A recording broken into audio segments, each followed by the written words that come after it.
The waterways are our bloodline. If there's something happening to affect that water and that land, we feel it and then we see it. This place will be in jeopardy if we don't do something about climate change. This thing they call climate change is real. This is ground zero for anyone to examine. Climate change, we literally live on the water.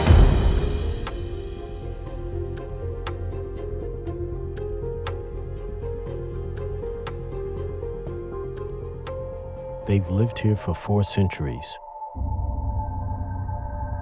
They were brought here from Africa, auctioned here, and freed here.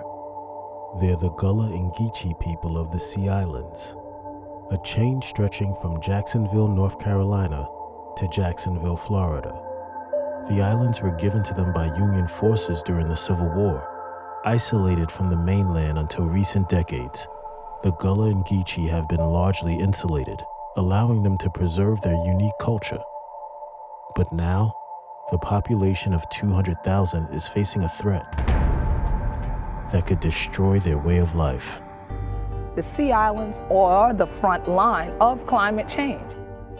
We literally live on the water. And I often say to people, the waterways are our bloodline.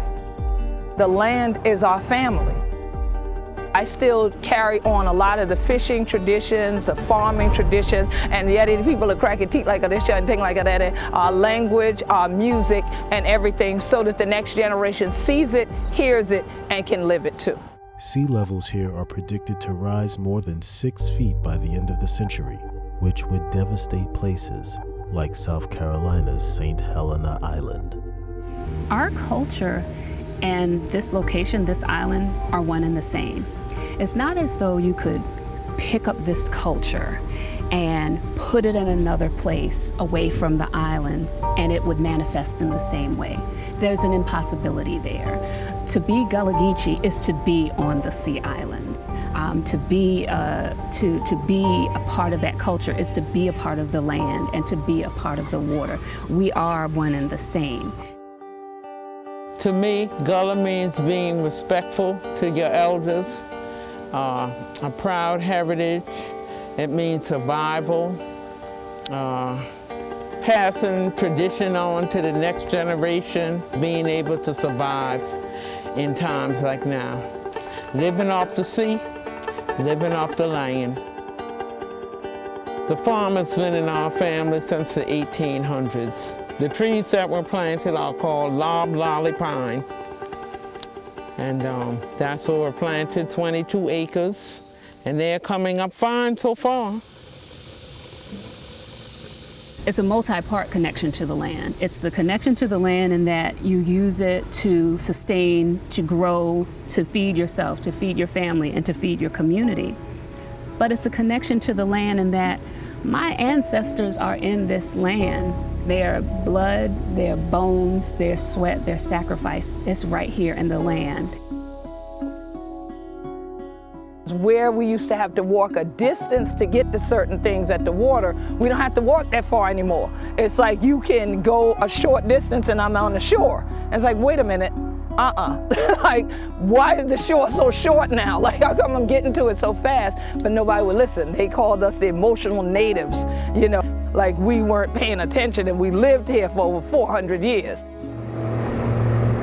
Things are changing. Yeah, see this right here? This used to be hard right here too. Right where the boat is. It done got soft.